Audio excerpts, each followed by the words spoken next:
It's however you want to do it, my friend. All right, then in that case, let me get into this printing demo for you folks. Okay. So, when you get into printing, a lot of folks think that, you have to edit your image and then you have to export it and then you have to print it.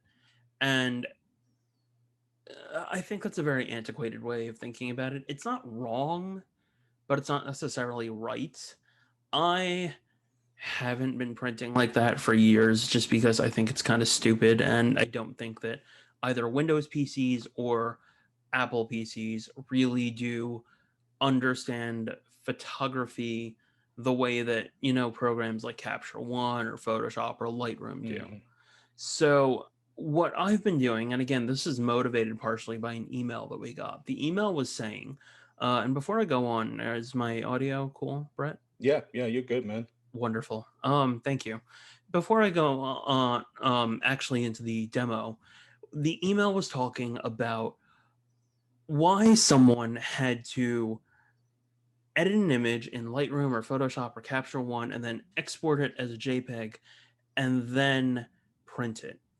And again, that's not a wrong process. You can also go ahead and export it as a TIFF if you want, but you can actually print directly from the RAW. And I'm going to show you guys a little bit how to do that. So first off, just to let you guys know, we use the Canon Prograf, or specifically I use right now because I handle a lot of the high ISO testing for the site, at least some of them in some ways. So we print our high ISO images at 6400 on 17 by 22 inch paper. And just to give you guys sort of an understanding of how big that is, like this is my torso. Okay, let me move back. Yeah, Okay. that's a good visual right there. Yeah, I figured this is the size of my torso. It's larger than my torso, more or less. Uh, so we print that large at ISO 6400, and when we do that, we try to ensure that like you get a really nice clean image. And thankfully most cameras these days actually do that very well. Hmm. So we pretty much print every month. Some people have been like, "Oh, Chris, how often do you print?" And I'm like, "Every month. How often do you print?" And they're like, "Once a year." Well, Yeah, that's what I was going to say. Is probably the most likely answer. exactly. Yeah, but we print a lot more than that. So I'm Yeah. going to show you guys. Let me show you Lightroom's interface first, because personally I hate Lightroom. I mean, I use Lightroom Classic. Some people are using the newer Lightroom. Hmm. I'm just used to Classic, and I mean, I just don't like the organizational methods of the newer Lightroom regular. Right. But let me share Lightroom's screen with you. This is Lightroom. Okay, Brett, can you see Lightroom? Yes, I can. Okay, cool. So let me show you this first off, the way that the raw files are rendered just like right off the bat. So this is Lightroom, and I'm gonna stop my share. Or can I switch the screen? New share. No, I can't. So let me stop the share right there. And now you see my wonderful mug. And now we're going back to Capture One. And Capture One will render raw files ever so slightly different. But Hmm. usually, what I've found is the raw processing is a lot better, and the images are usually a lot sharper. So I'm gonna go back into Lightroom, and folks, I appreciate your patience with me. I promise that I will not be too difficult with this. So in Lightroom, what you would do, just confirm again, you do say that correct? Yes, sir. Wonderful. You don't have to call me sir. I'm going to move some stuff very quickly. So let's say I wanted to print this. Okay. So in order for this to actually be done, there's two different ways. On a PC, you would actually have to load up the printer profiles, but I've never had to do that on a Mac. And what does that mean? So with the printer profiles, it means that the printer will accommodate to certain sizes of paper. And right now you see here, it thinks that I want to print on US letter, which is 8 by 10. It couldn't be more wrong. So instead, and this is again different because on the PC, you don't have all these options over here on the left. So I would have to go to, I think it's page setup, and I'm going to choose my Prograf 1000. And then I'm going to go to ANSI C. ANSI C is the type of paper 17 by 22. You see that there.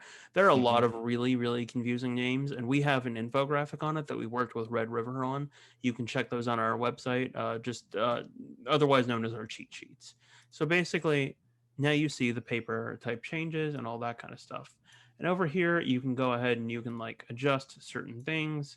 It's pretty straightforward, but it's not as uh, intuitive as one might think when they have to do it necessarily themselves.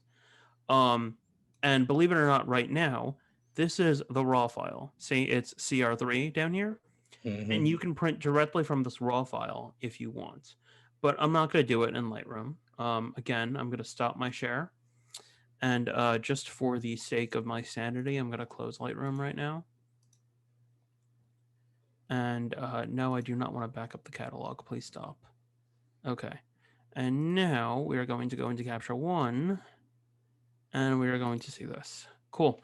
Brett, can you confirm that you see the screen? Absolutely. Wonderful. Okay. So, Lightroom has the whole interface over here. I actually just prefer to say, well, print this. And again, it's already loaded up. It's saying US letter, but I don't want to be in the US letter. I want to be in ANSI C. And you are usually here, but right now you are not, and I don't understand why. Oh, wait, yeah, Prograf 1000. ANSI C. There you go. See, sometimes it is very important for you to actually choose your printer. And then, no, I do not want to print yet. I am sorry. So now from here, you have the same interface, and you can sit here and you can adjust things like your margins, and then you can see that photo becomes really, really small, and then you can adjust all those other things as well too. But now what I'm going to do is I'm going to click on print, and for the interest of our time, I'm going to print it in a draft. No, I can't print it in draft mode, can't I? Okay, we're going to sit here and we're going to let it print then in that case. So now it's going to go to the Canon Prograf 1000, and the printer is going to boot up. You can probably sort of see that there. I'm going to stop the share right now. You could probably sort of see that. It's right over there. Yep. Yeah.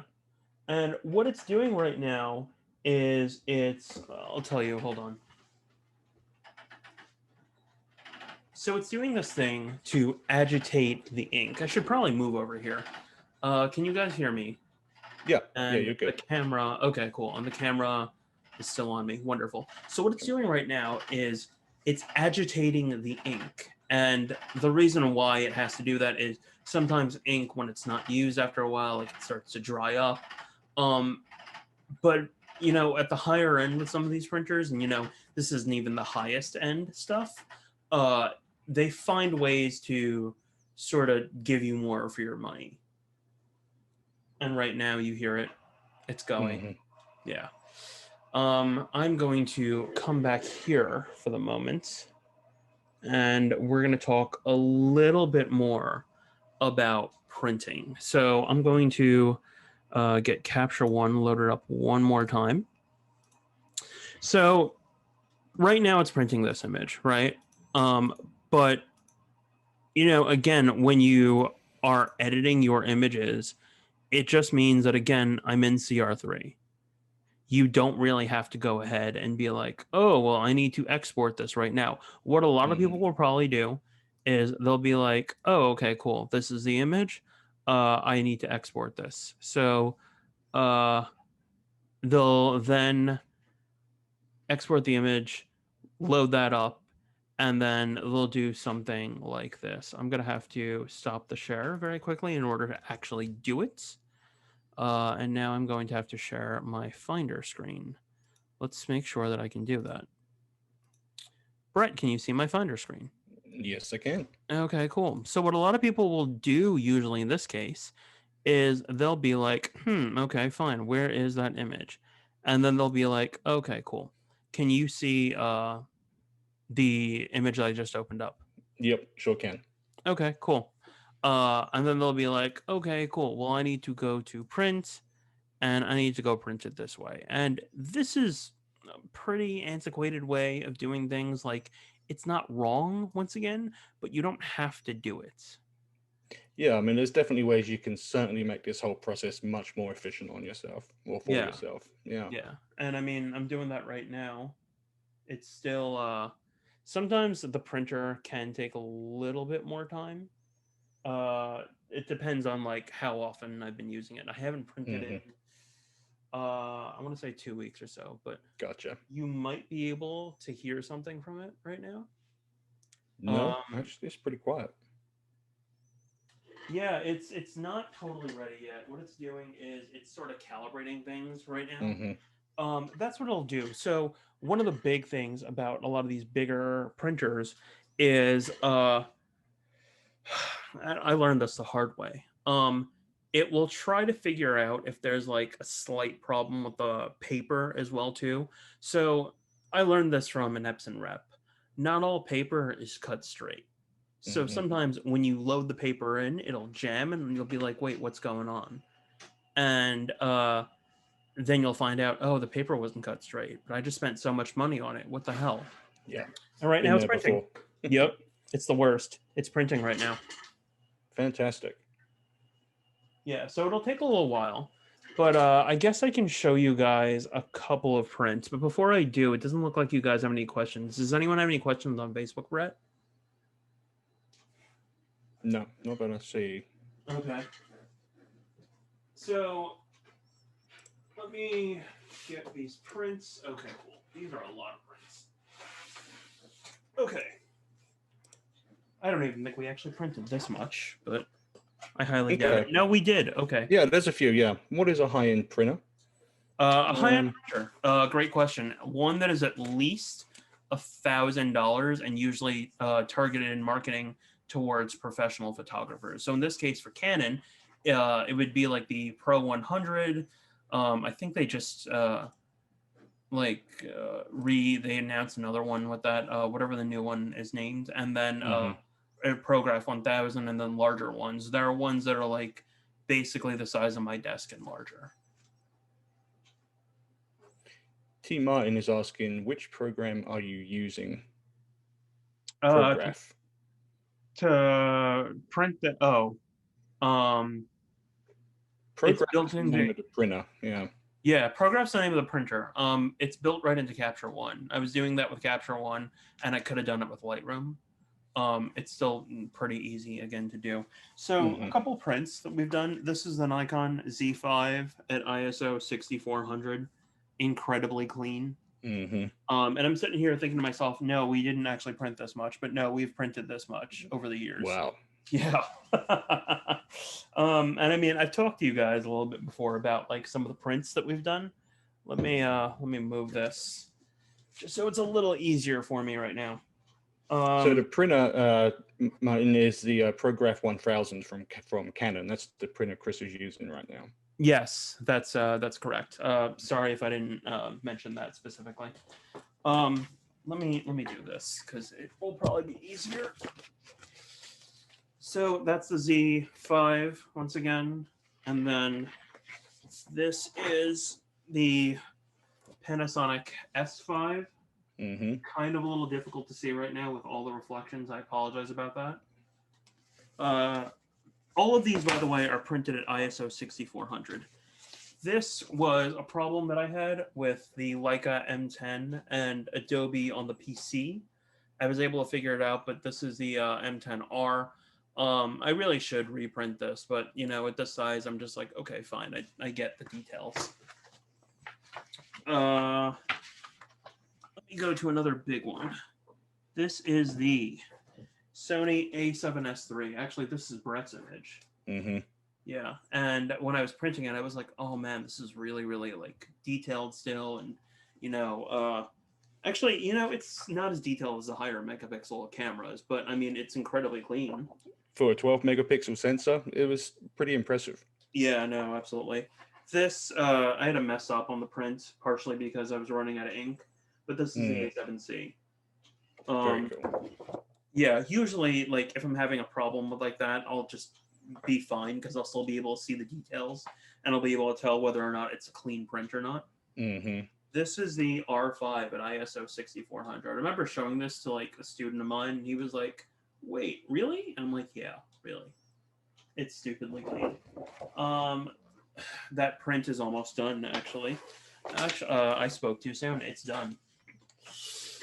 I'm gonna go grab it very quick. Okay. So Christine, in terms of a good printer for a non-pro, I mean, I'm a pro. I use, as Martin said, I use the Canon Pixma Pro 100, and for me, it's totally fine. I mean, most of my clients don't ever request anything really over an 8x10. So I think really it depends on how large you want your prints to be. If you don't need anything massive, then yeah, the Pixma Pro line from Canon is a good way to go for a non-pro.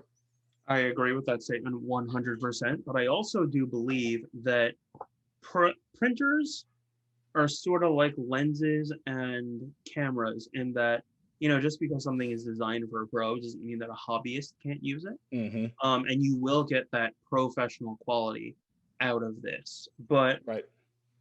to be very, very honest with you, I highly doubt that many people can really see the difference between like a standard Epson printer that's like super small and like a higher end Epson printer that's really big, unless you get to the sizing of the prints. So this, once again, this is the Canon EOS. This is the EOS R. Yeah, it's the EOS R, and 17 by 22, and I got it pretty spot on with what we get from what I see in my monitor. Mm-hmm. And I don't know why, but Canon has just always been spot on like that. I don't know why. Epson has always been like, oh, well, you have to warm the image up a little bit, or you don't have to. Somehow or another, though, with Capture One and with older iterations of Lightroom, I haven't really done a whole lot of it from newer iterations of Lightroom. Either way, to the Canon Prograf, it seems like all that color information just gets transferred over. I don't know how. It makes no sense to me, but it just gets done. And I don't really have to do major adjustment to compensate for print. Yeah, I used to have that issue with Lightroom and this Canon I use. I would always have to increase exposure by like half a stop before I printed for it to match, how I wanted it, how I edit it on the computer. It was always really strange. I never understood it either. Yeah, but I don't really see that happening anymore with the newer printers. Oh, interesting. Yeah, I mean, it happens with you on your Pro 100. Yeah, it sure does. Oh man, I don't know, dude. Like, I mean, I didn't believe it either until I talked to other reviewers about it, like David Schloss and Dan Havlick had told me about it. They're like, yeah, Canon's printers are really great. I'm like, I don't believe you, no way. And then I called one in. They're difficult to operate, and all their printers, I feel, need a massive like overhaul to be more modern. Like, it's 2020. Why can't you put a touchscreen in a printer? Where's the Bluetooth? All that kind of stuff. But they do a good job. Yeah. Yeah, the images I get from the printers are always really good, and that's the most important thing. Yeah, absolutely. Well, either way, I hope that helps everyone out on that. We have more questions. How picky do you get with matching a printer and paper manufacturer? I rarely print, but my new HP would mess up with Canon paper, but handle HP paper reliably. 13 by 19 is the largest I've gone. Usually, and that's a great question, each manufacturer really tries to fine-tune their own papers and their printers together as best as possible. There have been situations where, let's say I'm printing on Epson, like they're really high-end legacy stuff. I'll sit there and I'll feel the paper and I'll try to figure out like what it's closest to in the Canon lineup, and then I'll tell the printer, because you actually can do that on the LCD screen, what sort of paper I'm using. Right now I'm using the Pro Luster paper, so I have that actually like set up on the screen by touching it and interacting with the menus, and you can do that there. You can't do it on in Capture One or Lightroom. So that's usually what I'll do. I'll be like, okay, this is a rag type paper, which means that there's cotton in there. So what does Canon have that has rag in there and is also matte? So then I'll change it accordingly in that case. But that's always worked for me. There are also like third-party options. There's Moab, there's Legion, there's Red River. Red River has given us some really, really nice stuff. They do work very closely with Canon. I know that. The ICC profiles are available. I hope that's answering your question. It probably isn't, at least specifically with HP, but we haven't really reviewed an HP. I was about to say monitor, but it's actually a printer in a very long time. Yeah.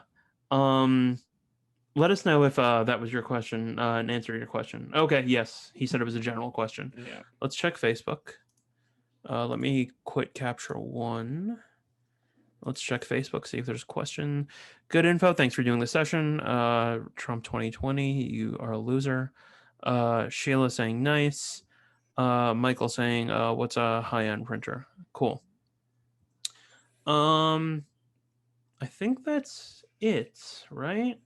Yeah. Oh, wait. Ooh. Yeah. Are there Canon archiver printers? Thanks. That's a great question. I don't. You know, I think you can actually do it with any higher end professional printer these days. If I were to say yes to that, I would say that there has to be one of their printers that are like this big. Like, I mean, yeah. Apartment size. Yeah, basically.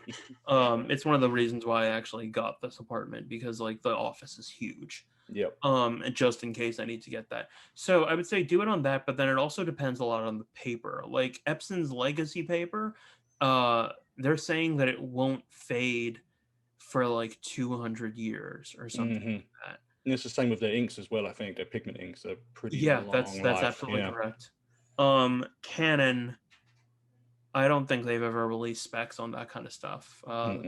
I think they're too conservative a company to actually really do that. But behind closed doors, they might be like, yeah, it'll last you like 120 years or something like that. Try collecting on the 200-year warranty. I'm going to leave a note on the back of the images I print, and if it fades, my future generations of my family will certainly call them. Put that in your contract with your clients. Be like, this is guaranteed to not print for 200 years. Your grandchildren will be able to see it. You know, either way too. I mean, there are also good things to do, like matting your print and laminating. I mean, not necessarily laminating, but framing it and then putting like a nice glass covering over it to really protect it. That's pretty important. I'm looking around at other prints that I have right now. I have also a lot of canvases. Canvases do a great job. These printers can do canvas. It's sort of difficult and it's very, very ink intensive though. So, yeah. Let's see if anyone else was saying anything in the comments. It seems like there's 8 comments.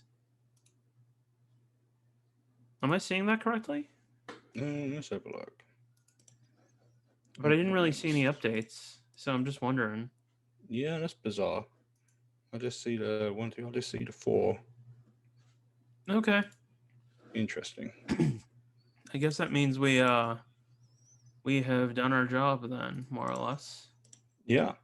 More than anything else, in regards to printing, guys, if it's something you haven't done in many, many years, or if you've never done it before, we absolutely encourage you to go out and just pick up a printer and print your images, because it's such a surreal feeling to actually see and hold your images in this digital age. It's a completely different feeling than you get from looking at your images on the screen. So just go and print.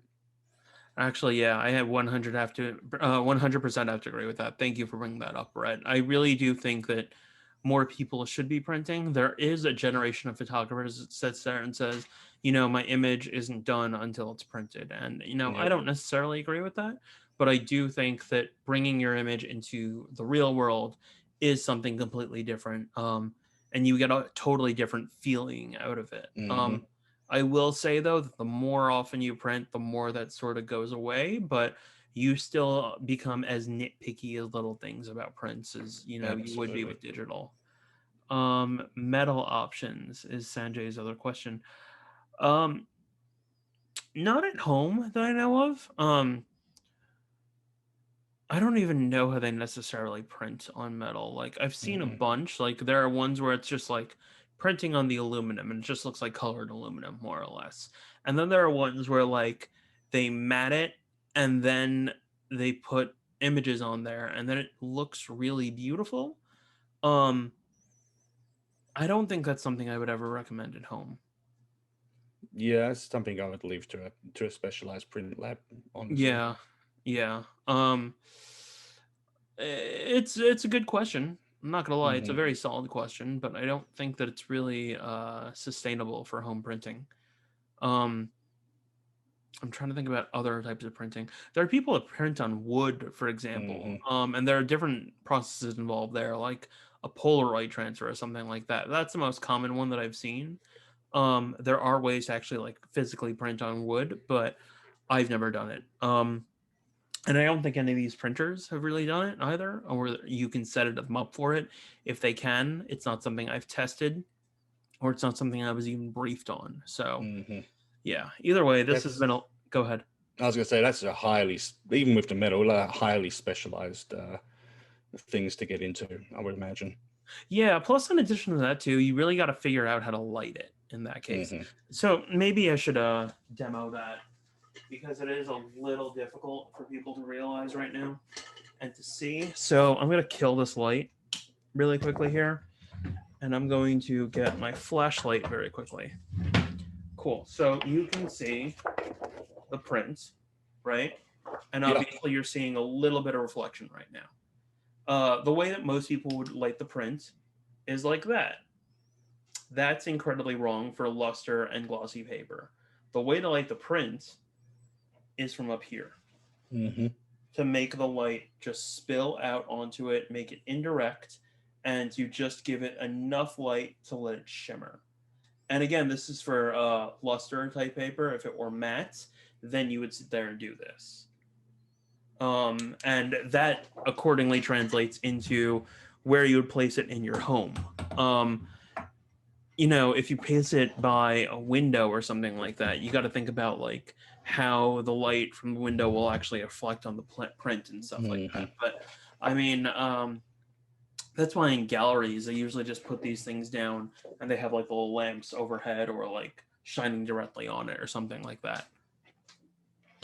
So yeah, man, that's the segment. Fantastic. Yeah, let's see if there are any other questions. Agree with both Chris and Brett. I shoot for the printed image and print up to 13 by 19, at least monthly, smaller sizes more frequently, sometimes as gifts. Smart. That's pretty awesome. Sanjay saying I order them online, my favorites. Yeah, that actually makes a lot of sense. They're usually really great. There are a lot of services that do a good job too. Bayphoto, Dougal, Adorama, all those. Totally agree. The printing complete the photography cycle. Alex, yeah, there's a whole generation of photographers that believe that as well too. And I mean, in some ways, I was at a point too where I felt the same way. Oh man, people are fighting over Trump on Facebook. Whatever. Oh gosh. Whatever. All right. So I think that's it for this segment.